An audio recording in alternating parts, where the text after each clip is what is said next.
सोने रुपए वन्यजीव अभ्यारण्य पूछ रहा है कहाँ पे है, किस राज्य में है। ये करंट में था। यहाँ से स्टार्ट होता है आपका ईयरली कंपैरिजन, यानी 10 मार्च और 1 मार्च के बीच का करंट अफेयर आपका खत्म हो चुका है। लगभग 50-60 क्वेश्चन थे। और आगे हम लोग अब देखने जा रहे हैं वार्षिक करंट अफेयर, यानी फरवरी जनवरी 2025 से उधर जुलाई जून 2025 के बीच के कुछ महत्वपूर्ण करंट अफेयर जो है हम लोग देखेंगे। देखिए पहला क्वेश्चन दिया गया है, सोनई रुपई वन्यजीव अभ्यारण्य पूछ रहा है भारत के किस राज्य में है, तो ये असम में पड़ता है। से बहने वाली प्रमुख नदियों में अगर आप लोग देखेंगे, अफवाह तंत्र से होकर यहाँ से होकर बहने वाली 4 नदियां हैं। उन नदियों में डोलसिरी, गबरू, गेलगेली और बेलसिरी। ठीक है, ये सारी ये नदियां हैं जो सोनई रुपई वन्यजीव अभ्यारण्य असम से होकर बहती है। Next question, eagle nest world festival हाल ही में किस राज्य में बनाया गया है, तो अरुणाचल प्रदेश में मनाया गया ईगल नेस्ट वर्ल्ड फेस्टिवल। ठीक है, नेक्स्ट क्वेश्चन, हाल ही में एसबीआई का नया सीईओ किसे बनाया गया है, तो सलीला पांडे को बनाया गया है। 1 अप्रैल 2025 से अपना कार्यभार संभालेंगे। ठीक है, नेक्स्ट क्वेश्चन, सूर्य किरण अभ्यास 2024 पूछ रहा है किसके बीच हुआ था, तो भारत और नेपाल के बीच हुआ था। और 8वां संस्करण जो है ये नेपाल में हुआ था। स्टार्टिंग इसकी 2011 में हुई थी। नेक्स्ट क्वेश्चन, हाल ही में किस भारतीय राज्य ने विश्व बैंक के साथ 800 मिलियन ऋण का समझौता किया है, तो वो आंध्र प्रदेश है, जिसने अमरावती के विकास के लिए वर्ल्ड बैंक के साथ 800 मिलियन ऋण का समझौता किया है। नेक्स्ट क्वेश्चन आइए देखते हैं, कोइमा क्या है, कोइमा मछली की एक प्रजाति है जिसकी खोज पूर्वी घाट में हाल ही में की गई है। ठीक है, नेक्स्ट क्वेश्चन देखिए, बाल्ड ईगल क्यों है चर्चा में, दरअसल बाल्ड ईगल को हाल ही में अमेरिका का राष्ट्रीय पक्षी घोषित किया गया है। ठीक है, 2025 में, तो इस वजह से ये चर्चा में याद रखेंगे, बस रिवीजन की तरह आप याद करते चलिए, देखते चलिए। ठीक है, बोडो इमाम विलमुख पक्षी अभ्यारण्य, देखिए ये भी चर्चा में था, ये भी असम का है, बोडो इमाम विलमुख पक्षी अभ्यारण्य। और 27 वर्षों में इस पक्षी अभ्यारण्य में 72% की कमी आई है वन्यजीवों की, इस वजह से ये चर्चा में रहा है। अगला क्वेश्चन दिया गया है, बेन गुरियन नहर परियोजना किस देश से संबंधित है, तो इजराइल से संबंधित है। और ये नहर जो है भूमध्य सागर को लाल सागर से जोड़ेगी, जैसे कि सुएज नहर जोड़ती है। ठीक है, इसके बारे में अगर आप लोग इमेज में देखना चाहें तो यहाँ देख सकते हैं, आपको पता है यहाँ पे पड़ती है सुएज नहर, देखिए लिखा भी हुआ है सुएज कैनाल। और यहाँ से यानी कि सुएज नहर जो थी ये भी रेड सागर को, लाल सागर को भूमध्य सागर से जोड़ती थी। इसके अलावा इजराइल ने कहा है अब हम अपने देश से एक नहर निकालेंगे यहाँ से ऐसे। ठीक है, यहाँ से ऐसे निकालेंगे जो भी भूमध्य सागर को लाल सागर से जोड़ेगी। आप समझ सकते हैं कि सुएज नहर की कंपटीशन में इन्होंने एक नहर बनाने का निर्णय लिया है, उस नहर का नाम है बेन गुरियन नहर। ठीक है, बेन गुरियन नहर इजराइल ने कहा है हम इसको एक साल में बना के तैयार कर देंगे। ठीक है, नेक्स्ट क्वेश्चन देखिए, अगला दिया गया है पीएम स्वामित्व योजना। यद्यपि ये योजना जो है 24 अप्रैल 2020 को शुरू की गई थी, लेकिन इसलिए महत्वपूर्ण है क्योंकि ये कई बार चर्चा में आती रहती है।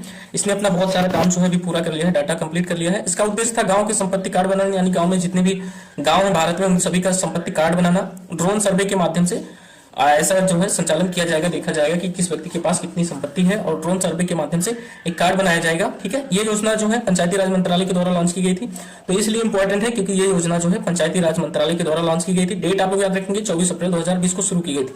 उद्देश्य क्या था, गाँव के सभी लोगों का संपत्ति कार्ड बनाना, और ज्यादातर ड्रोन सर्वे के माध्यम से इसका कार्य पूरा भी कर लिया गया है। फिलहाल मुझे तो नहीं लगता, मेरे गाँव में तो कोई आया ही नहीं सर्वे करने। ठीक है, नेक्स्ट क्वेश्चन देखिए, किलाउआ ज्वालामुखी हवाईयन द्वीप पर पड़ता है और ये सक्रिय ज्वालामुखी है। हाल ही में यहाँ पर विस्फोट हुआ है और ये विस्फोट जो है समुद्र के अंदर हुआ है। नेक्स्ट क्वेश्चन, अल्पसंख्यक अधिकार दिवस पूछ रहा है कब मनाया जाता है, अल्पसंख्यक अधिकार दिवस जो है वो 18 दिसंबर को मनाया जाता है। नेक्स्ट क्वेश्चन आइए देखिए, 10वां अंतर्राष्ट्रीय वन मेला जो है मध्य प्रदेश में संपन्न हुआ है, ऐसे ही नॉर्मली पूछा जा सकता है, तो आप लोग याद रखेंगे। नेक्स्ट क्वेश्चन, नगाया लंका क्या है, ये क्वेश्चन इंपॉर्टेंट हो जाता है, इस वजह से इंपॉर्टेंट है क्योंकि ये भारत का एक प्रक्षेपण केंद्र है जिसे हाल ही में आंध्र प्रदेश में बनाया गया। ठीक है, नगाया लंका भारत का एक मिसाइल प्रक्षेपण केंद्र है जो आंध्र प्रदेश में बनाया गया है, याद रखेंगे। इससे पहले आप लोग और सारे केंद्र तो जानते ही हैं। ठीक है, सतीश धवन केंद्र जानते हैं, इसरो के बारे में जानते हैं, ये सारे जानते हैं। नेक्स्ट क्वेश्चन देखिए, भारत के पहले क्लास सी ब्रिज का अनावरण हाल ही में किस राज्य में किया गया है, अच्छा क्वेश्चन है, तमिलनाडु राज्य में किया गया है। नेक्स्ट क्वेश्चन, हाल ही में राष्ट्रीय मानवाधिकार आयोग के नए अध्यक्ष कौन बने हैं, ये भी क्वेश्चन बहुत अच्छा है और आप बोल सकते हो इजी है,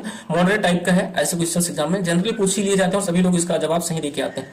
जस्टिस बी रामास्वामी सुब्रमण्यम को 30 दिसंबर 2024 को, देखिए ये करंट भी जल्दी का ही है, यानी 30 दिसंबर 2024 को है, इनको राष्ट्रीय मानवाधिकार आयोग का अध्यक्ष बनाया गया है, आप लोग याद रखेंगे। नेक्स्ट क्वेश्चन, हाल ही में पानी की कमी के कारण राष्ट्रीय आपातकाल की घोषणा करने वाला देश कौन सा बना है, तो इक्वाडोर जो है पानी की कमी के कारण राष्ट्रीय आपातकाल की घोषणा करने वाला देश बना है। ठीक है, और दिसंबर 2024 की ये न्यूज है, तो इस वजह से आपके लिए करंट की हो सकती है, इंपॉर्टेंट भी है। अगला क्वेश्चन देखिए, विश्व मृदा दिवस मनाया जाता है, कब मनाया जाता है, तो 5 दिसंबर को मनाया जाता है विश्व मृदा दिवस। ठीक है फ्रेंड्स, और अगला भी इसी में क्वेश्चन और ऐड कर दिया गया है, विश्व मरुस्थलीकरण एवं सूखा रोकथाम दिवस कब मनाया जाता है।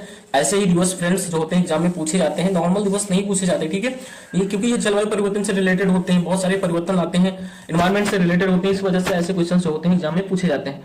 तो विश्व मरुस्थलीकरण एवं सूखा रोकथाम दिवस 17 जून को मनाया जाता है। नेक्स्ट क्वेश्चन देखिए, एडीबी के नए अध्यक्ष कौन बने हैं? एडीबी के नए अध्यक्ष बने हैं मसातो कांडा। ठीक है, 24 फरवरी 2025 का क्वेश्चन। बात करें एडीबी की तो इसकी स्थापना 1966 को हुई थी। हेडक्वार्टर मनीला फिलीपींस में है इसका, और भारत इसका संस्थापक सदस्य है। ठीक है, नेक्स्ट क्वेश्चन देखिए कि राज्य ऊर्जा संरक्षण पुरस्कार 2024 किसे दिया गया है? तो राष्ट्रीय इस्पात लिमिटेड को दिया गया है राज्य ऊर्जा संरक्षण पुरस्कार। ठीक है, तो फ्रेंड्स यहाँ पे जो रिवीजन के क्वेश्चन थे ईयरली कंपेरिजन के, वो भी सारे खत्म हो गए हैं। ठीक है, मिलेंगे नेक्स्ट पार्ट में। अगला जो हमारा पार्ट आएगा वो 10 मार्च से लेकर 20 मार्च के बीच के जो करंट अफेयर होंगे वो होंगे। इसके अलावा कुछ ईयरली रिवीजन भी क्वेश्चंस उसमें शामिल किए जाएंगे। ठीक है, मिलेंगे नेक्स्ट पार्ट में 20 मार्च को। Thanks for watching.